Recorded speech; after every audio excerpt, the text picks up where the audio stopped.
నమస్తే అండి. ఇప్పుడు మనం నిన్న చెప్పుకున్నాం కదా, దేశీ రైస్ వెరైటీస్ అవైలబుల్లో ఉన్నాయని. చాలామంది ఆర్డర్ పెట్టుకున్నారు, కొంతమంది అయితే ఎక్కువ క్వాంటిటీలో ఆర్డర్ పెట్టుకున్నారు. అలాంటప్పుడు అడుగుతున్నారు కదా, ఇవి ఎక్కువ రోజులు పురుగు పట్టకుండా ఏం చేయాలని చెప్పేసి. మనం కెమికల్ పౌడర్స్ ఏమీ యాడ్ చేయం కాబట్టి మేము వాడే సింపుల్ టెక్నిక్స్ మీకు చెప్తున్నాము. మీకు ఏదైతే రైస్ మీరు బల్క్ క్వాంటిటీలో తీసుకున్నారో ఆ రైస్ని ప్యాకెట్స్లో తీసి ఇలా వేసుకుని ఒక దాంట్లో వేసుకున్న తర్వాత అందులో లవంగాలు, ఓకే, ఒక గుప్పెడు లవంగాలు, అంటే ఇవి 25 kgs బ్యాగ్కి అనమాట. ఒక గుప్పెడు దాల్చిన, ఇంకా మిరియాలు అండ్ ఇంకా ఎండుమిర్చి, ఈ 3 గుప్పెళ్ళు ఎండుమిర్చి, ఇవన్నీ వేసుకుని బాగా కలుపుకోండి.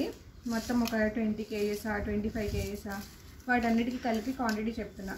సో మిరియాలు, లవంగాలు, ఎండుమిర్చి, ఇంకా దాల్చిన చెక్క, ఇవన్నీ వేసి బాగా కలుపుకుని దాని తర్వాత బ్యాగ్లో అయితే బ్యాగ్లో, లేదంటే బియ్యం డబ్బాలో వేసి స్టోర్ చేసుకోండి. సో ఇయర్ లాంగ్ పాటు మీకు ఏం కాదు. అట్లనే అడవి చింత గింజలను దొరుకుతాయండి ఇట్లాంటివి.